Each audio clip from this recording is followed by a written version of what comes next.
doing my project on projectile motion, and as most of you know, my partner sucks, so as usual I will be doing this by myself.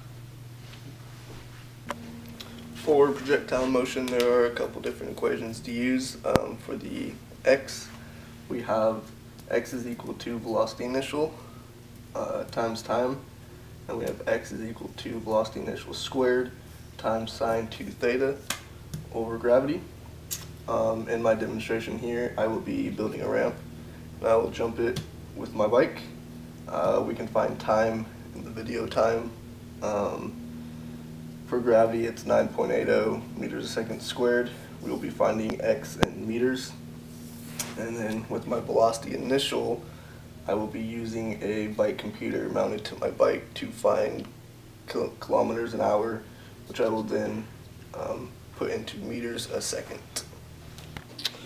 For y, we have y is equal to our starting point plus our velocity initial in the y plus 1/2 times gravity times seconds time squared. And then velocity in the y, we have velocity initial plus acceleration of gravity times time.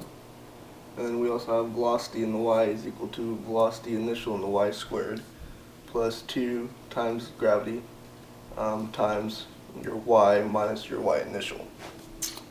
Also, if you want to find your v, you can do vx squared plus vy squared. Vy is obviously up and down, vx left right. Your v would be the point between those two. Theta is the angle at which that comes out. For landing, you would do theta is equal to inverse tan v1 over vx times your inverse tan. For launched angle, you do inverse tan times v initial in the y over v initial in the x. And for this demonstration, didn't really know what to do, so I'm just going to go and find a wall, jump up the wall. With that, my starting point is 0, my velocity initial is also 0. I will find time in the video, and then my A is 9.80 meters a second squared. It's kind of just the best I can do on this one. You ever take it off any sweet jumps? I believe I can fly. You got like 3 feet of air that time. So as I was riding my bike speed was 17 kilometers an hour, and I knew 1 hour is 60 minutes, 1 minute is 60 seconds, and then 1 kilometer is 1,000 meters, and that comes out to 4.72 meters a second. So then I use x equals velocity initial times time, and I get x equals 4.72 meters a second, and I guessed roughly about 1.5 seconds I was in the air, and I got about 7.08 meters. And then to find my angle of launch, I did x equals VO2 squared sine 2 theta over gravity, multiplied my gravity, took the square root of my velocity initial, divided by 2 and velocity initial, and I end up getting 61.9 degrees of launch. And then just to double check that everything was correct, I did x equals velocity initial times t divided by my velocity initial, and got t equals 1.5 seconds, so I knew everything was correct. I believe I can touch the sky. After I jumped onto the wall, I found that the height was 40 inches.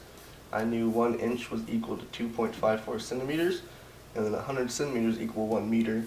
So I took 40 inches, multiplied by 2.54 centimeters per inch, and then 1 meter was equal to 1,000 centimeters, and that leaves me with meters at the end, and I get 1.016 meters.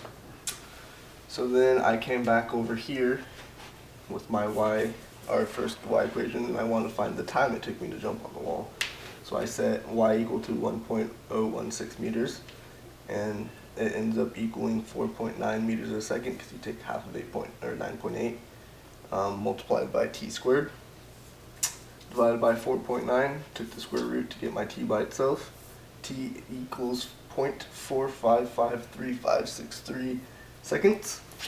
And then just to make sure everything was okay and cleared out, I did y equals my y initial plus my velocity in the y plus 1/2 9.8 times t squared.